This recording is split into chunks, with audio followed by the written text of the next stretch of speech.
My mother didn't even hesitate before she said it. We were gathered in the living room for one of those forced family evenings that always pretended to be loving while quietly keeping score. My sister had just arrived in her luxury sedan, keys dangling loudly in her hand like an announcement before she even opened her mouth. What happened next was rather unexpected. I will tell you everything, but first, if you enjoy stories like this, you want to be part of the 10% viewers who click on the like button. It makes us really happy. If you are yet to subscribe to our channel, kindly support us today by subscribing to this channel. This helps us to bring you more beautiful stories. It will be great to tell us where you are watching us from in the comment section. Now let's get into the details of the story. My parents rushed to greet her with excitement that had never once been reserved for me. She had barely settled into the couch before my mother laughed lightly and gestured in her direction. "You see that?" she said, smiling wide. "You'll never own a house like your sister." Her words were wrapped in humor, dressed up as harmless comparison, but they landed on me with the familiar weight of dismissal I had carried since childhood. My sister didn't even try to hide her smirk.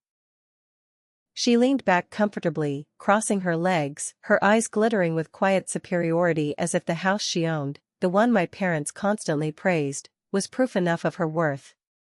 Everyone in the room chuckled politely, the moment passing as entertainment rather than insult. My father nodded in agreement as though my future had just been summarized accurately in a single sentence. I stood near the doorway holding a glass of water, feeling the familiar heat crawl quietly up my spine. Not embarrassment. Not anger. Something colder. Something settled. I had been compared to my sister my entire life. Her achievements were framed as milestones. Mine were framed as accidents. When she bought her first home, my parents organized a celebration. When I paid off a major debt years earlier, the news passed through the family without ceremony. When she struggled, the household revolved around her needs. When I struggled, I was reminded that resilience was my strongest trait. Tonight was simply another performance of a story they had rehearsed for decades, her as the symbol of success, me as the silent contrast. I looked around the room as they laughed, memorizing the exact expressions on their faces. My mother's casual satisfaction. My sister's smug patience. My father's quiet agreement. Even my relatives' sympathetic smiles that pretended the comment had been light-hearted. No one defended me. No one corrected her. The moment slid forward exactly as my family intended it to, embarrassment disguised as humor, hierarchy disguised as truth. And for the first time, I didn't feel the urge to argue. Instead, I reached into my pocket. My phone felt cool and steady in my hand as I unlocked the screen without drawing attention to myself. No one noticed. They were still admiring my sister's latest renovation plans on her phone, passing it around as if success could be validated through pictures alone. I typed 6 words. I read them twice. Then I hit send. No expression changed on my face. No signal betrayed the impact that was already in motion. The moment was quiet and unimpressive to anyone watching, just another invisible action taken by the invisible sibling. My sister continued talking about her new backyard project. My mother nodded enthusiastically. "You're just on another level," she said proudly, glancing at me briefly with a look of polite pity. I returned her gaze calmly. There was no bitterness in me anymore. Only timing. Because the truth about power is that it doesn't rush. It waits until arrogance has finished performing, then it arrives without apology. My phone vibrated once. Only once. I didn't check it immediately. I let the conversation continue around me, let the laughter fade into background noise, let my family bask in the version of reality they believed was permanent. Seconds stretched deliberately. Then another vibration came. And another. I looked down. 6 missed calls. All from the same contact. My sister noticed the shift in my posture before the sound ever registered with the room.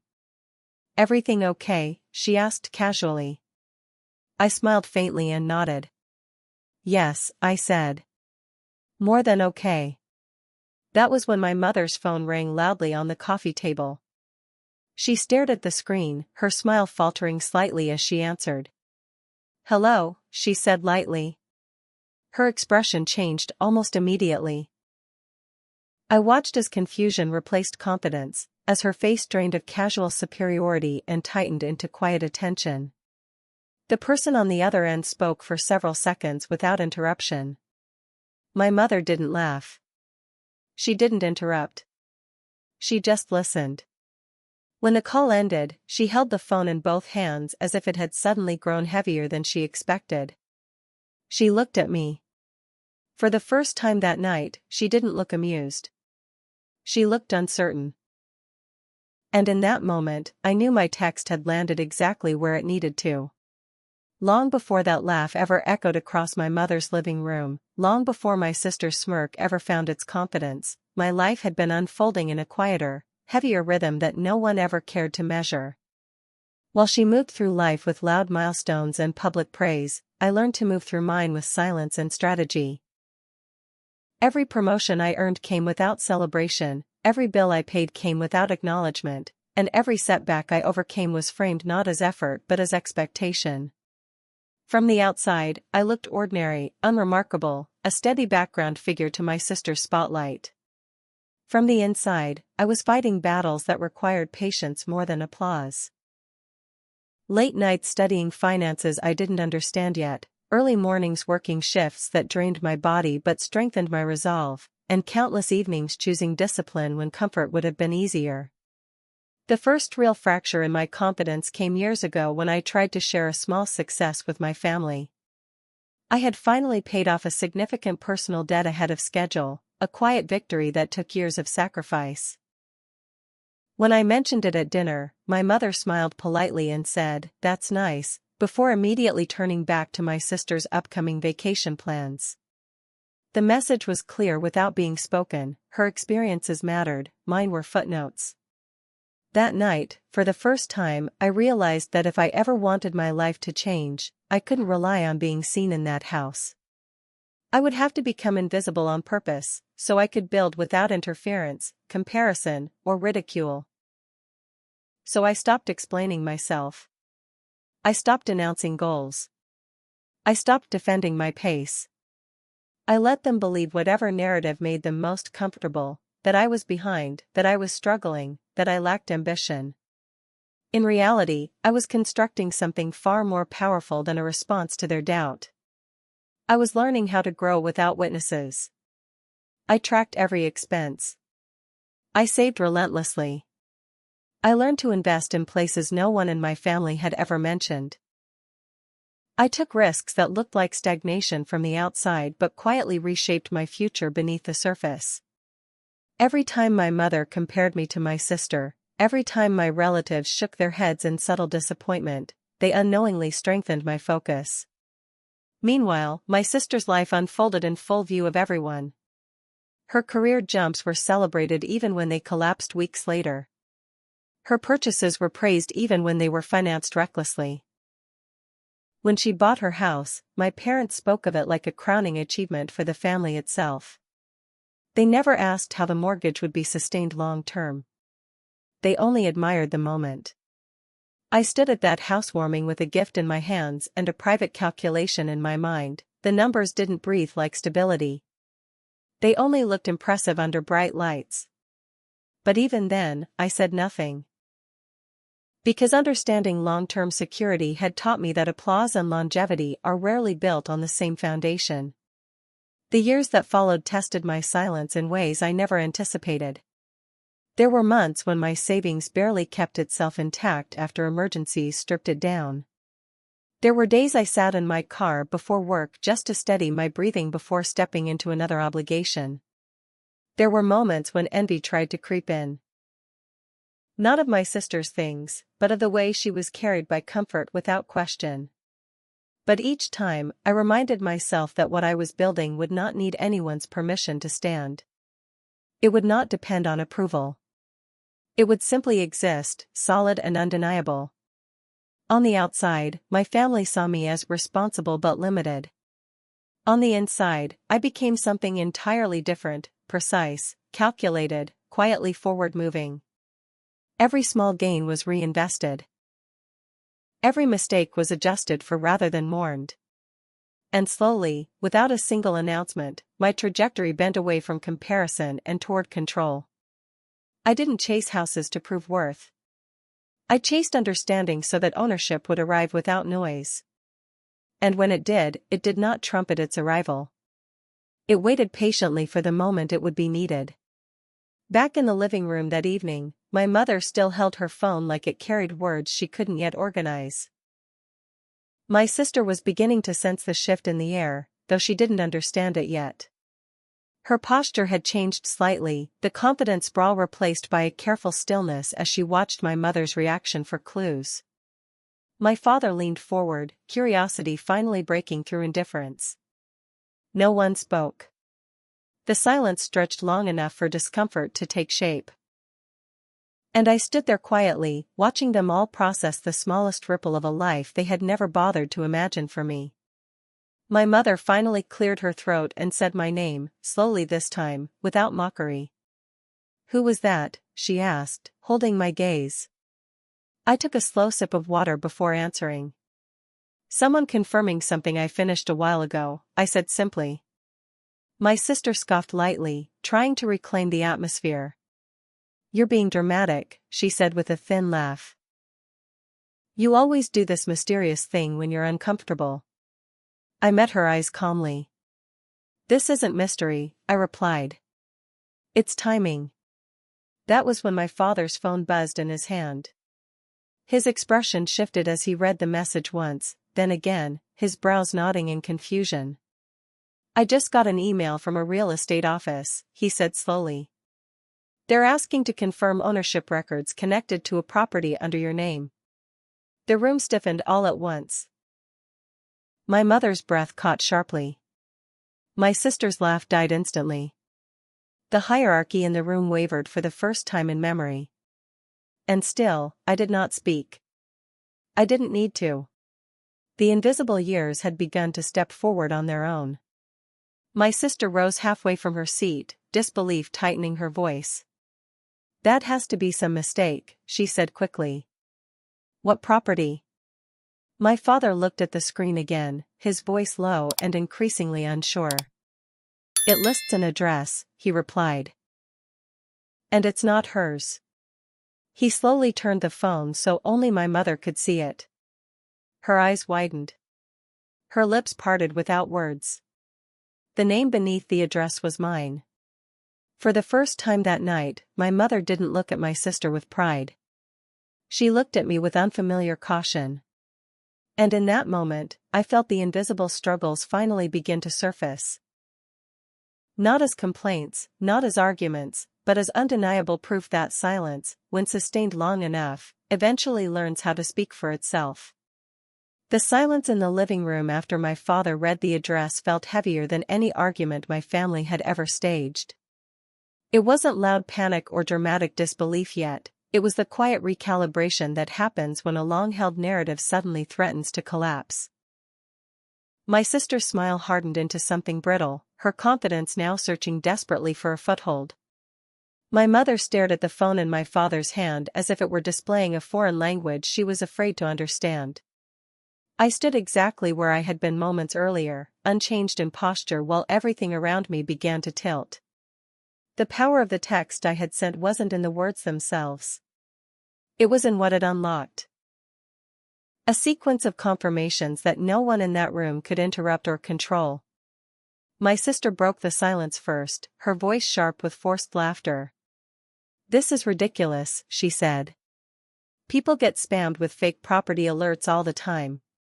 She glanced at me sideways, trying to read my face for tells. There were none. My father, unsettled now, scrolled through the email slowly, his finger dragging across the screen as if the truth might vanish if he hesitated long enough. "This isn't spam," he said quietly. "It's from a brokerage we actually know." My mother inhaled sharply, her hand moving instinctively to her chest as if to slow her own heart. The room tightened further. The old certainty, the one that said my sister stood on higher ground than I ever would, had begun to wobble. My phone buzzed again. Then again. This time I didn't ignore it.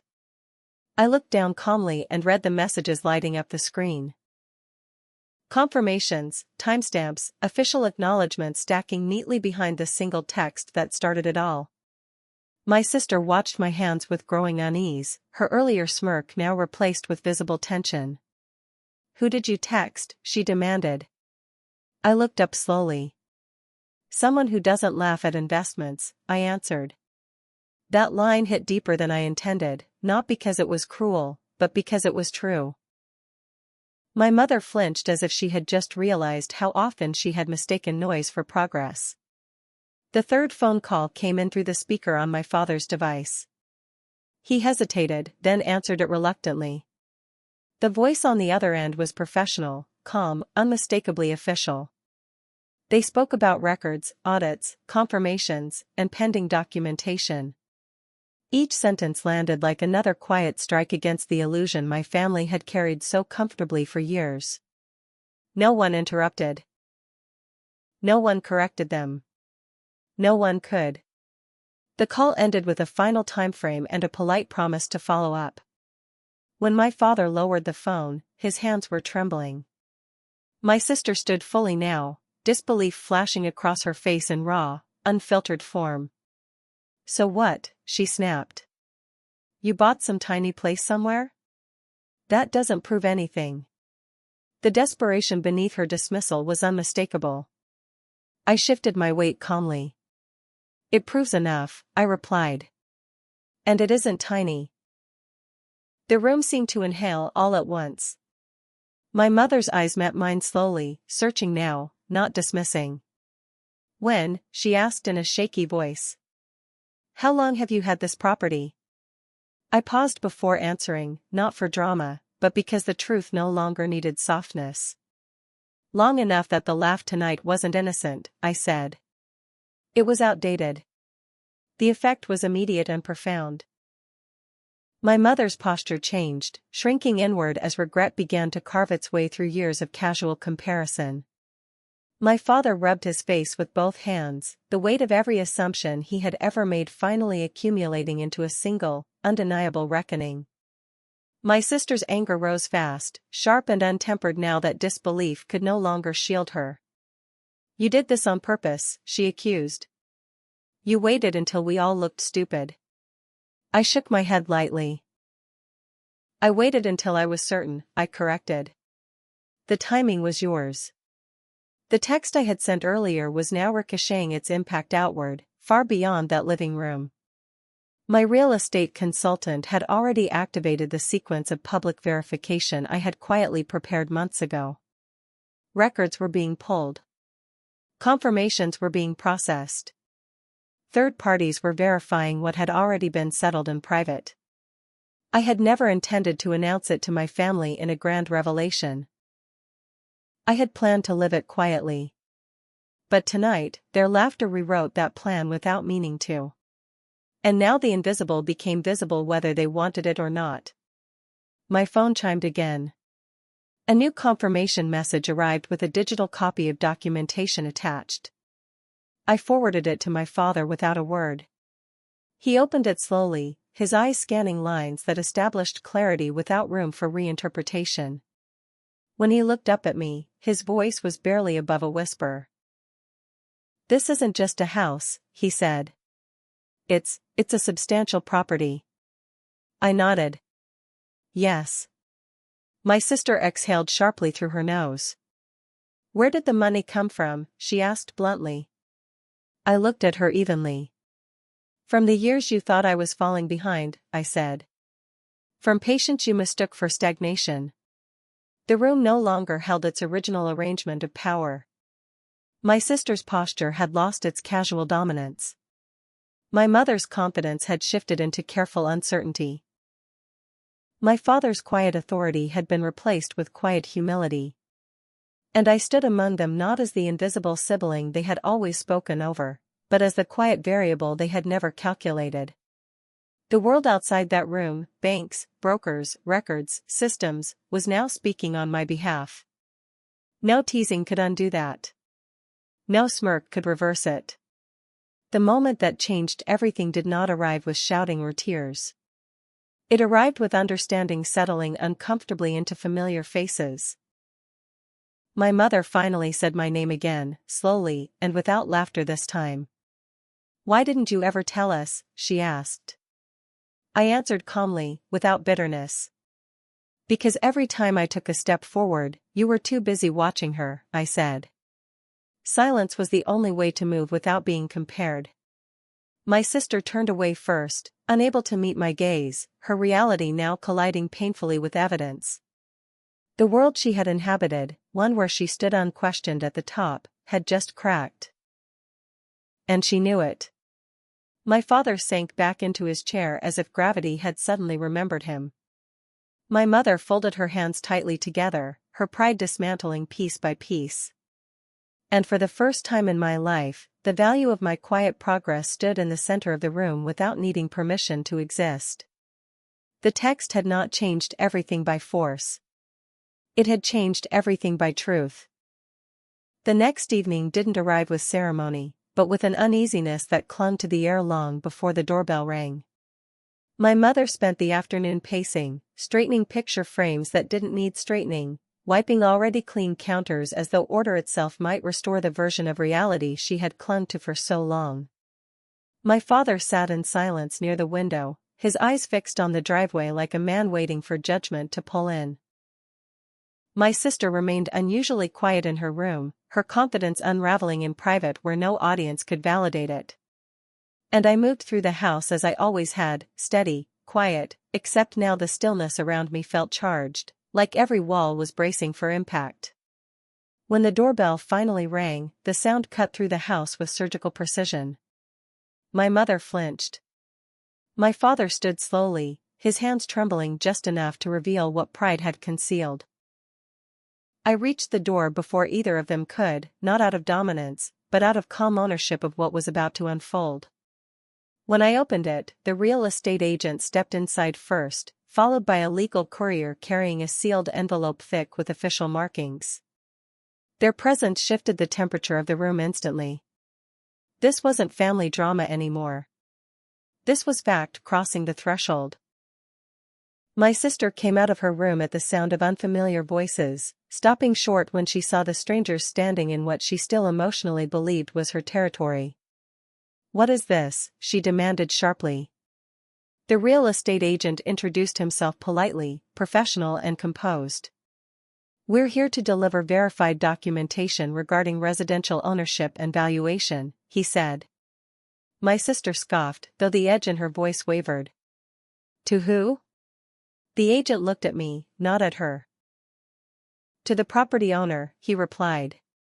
The silence that followed cracked something deep in the room.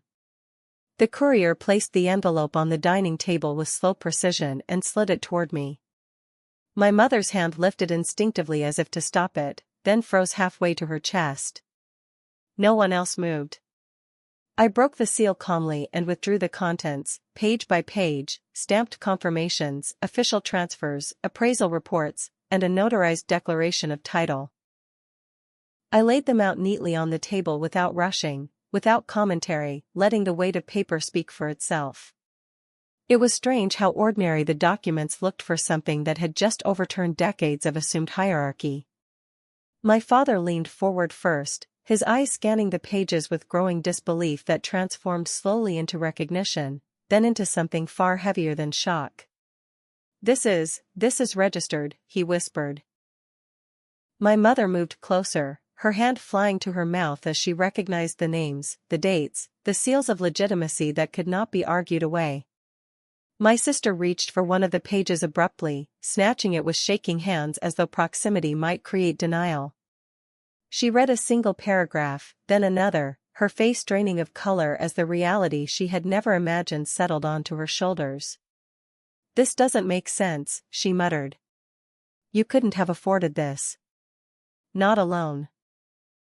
I met her gaze calmly. "You were never watching me," I said. You were watching the version of me that made you comfortable. The agent cleared his throat softly, adding in a professional tone, the property was purchased through a long-structured investment portfolio, not a sudden transaction. My mother's knees buckled slightly, and my father hurried to steady her. Long-structured, she whispered. For how long? I answered quietly, longer than you've treated me like your fallback. The room filled with quiet devastation, not of loss, but of realization too heavy to ignore. This wasn't about a house anymore. It was about misjudgment layered over years, about perception hardened into truth without evidence, about a family that had mistaken visibility for value. My sister's breathing grew shallow. Why didn't you tell us? She asked weakly. I didn't answer immediately, not because I didn't know, but because the truth carried no softness left to wrap itself in. Because every time you were praised for what you showed, I finally said, I was learning to build what I didn't need to announce. The agent continued his explanation with professional neutrality, property boundaries, valuation ranges, maintenance records, tax compliance, each line an unromantic but devastating blow to the fantasy my family had lived within. There was no scandal, no trick, no clever shortcut. Only years of quiet discipline they had mistaken for insignificance. My mother sank into a chair as if the weight of her assumptions had finally reached her body. My father removed his glasses with trembling fingers, his voice breaking. All this time, he whispered. We thought we were carrying you. My sister dropped the documents onto the table as if they burned her hands. So what happens now? She asked hoarsely. The agent looked to me before answering. And for the first time in that living room, everyone waited for my direction without entitlement. Nothing dramatic, I said evenly. Just honesty. My mother lifted her tear-streaked face toward me. Are you taking it away from us? She asked with a tremor of fear that mirrored the tremor she had once dismissed in me without notice. I shook my head slowly. I never took it from you, I said. I only stopped pretending it wasn't mine.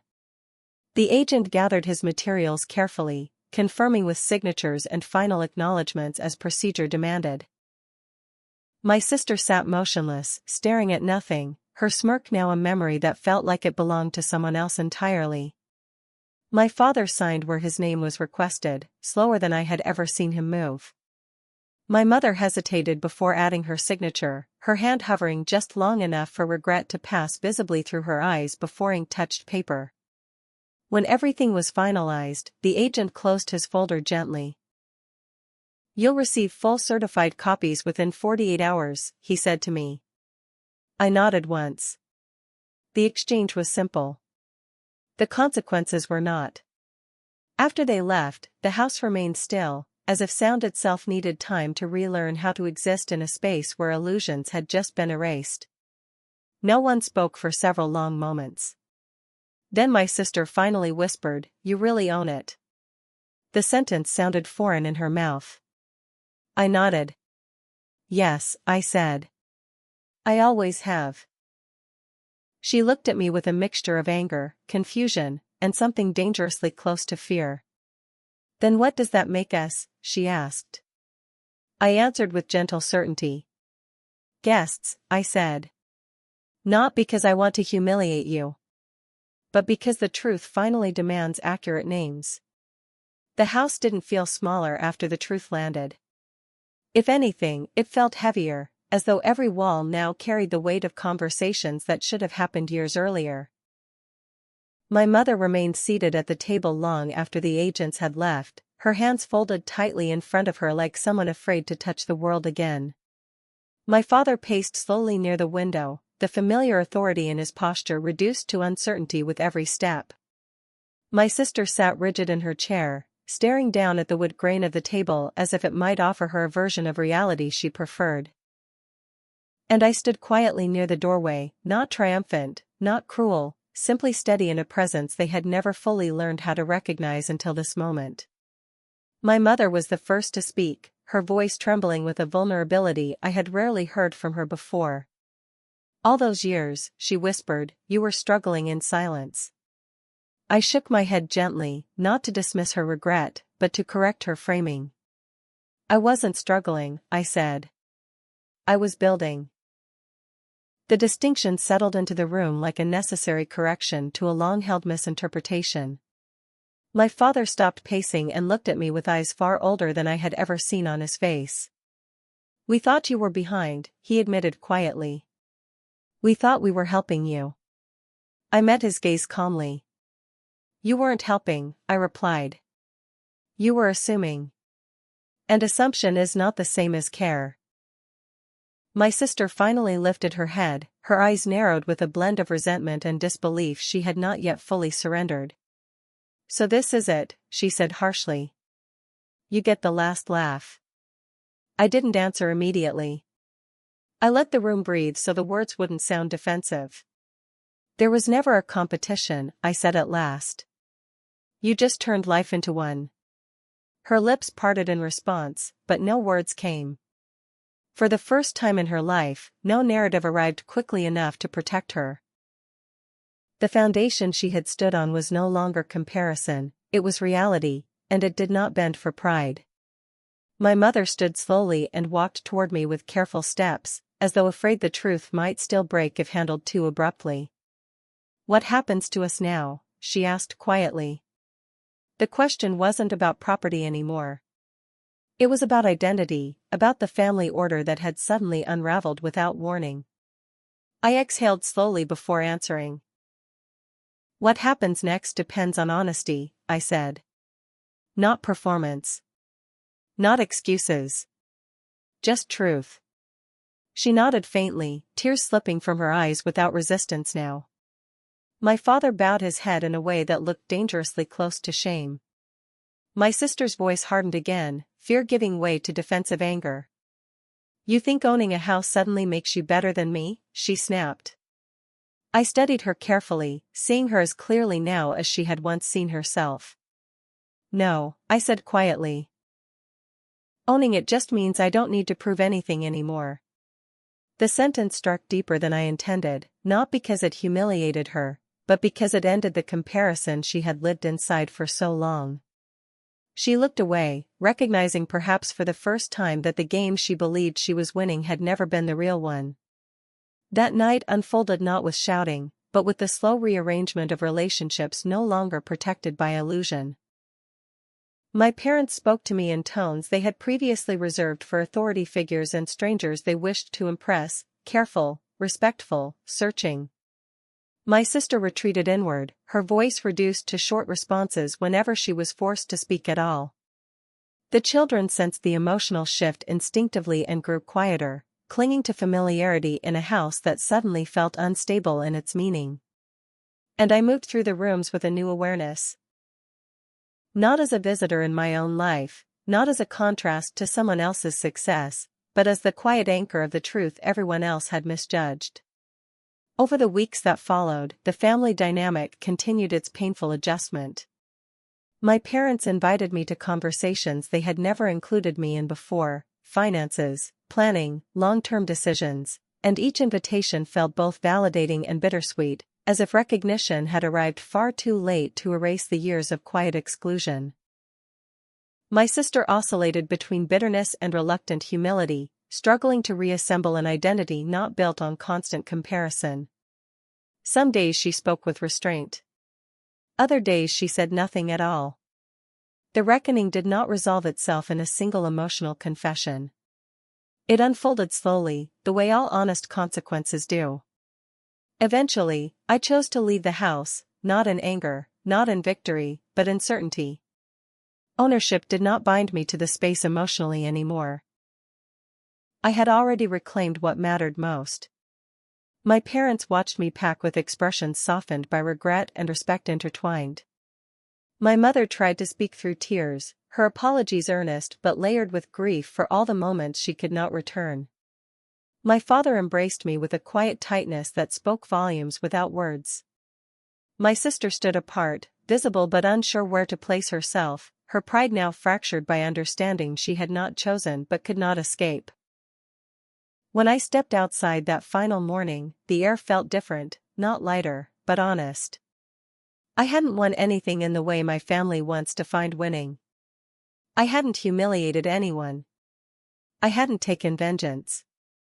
I had simply allowed the truth to finish the work silence started years earlier. The house behind me remained just that, a structure of walls, documents, and memory. The real shift followed me forward instead.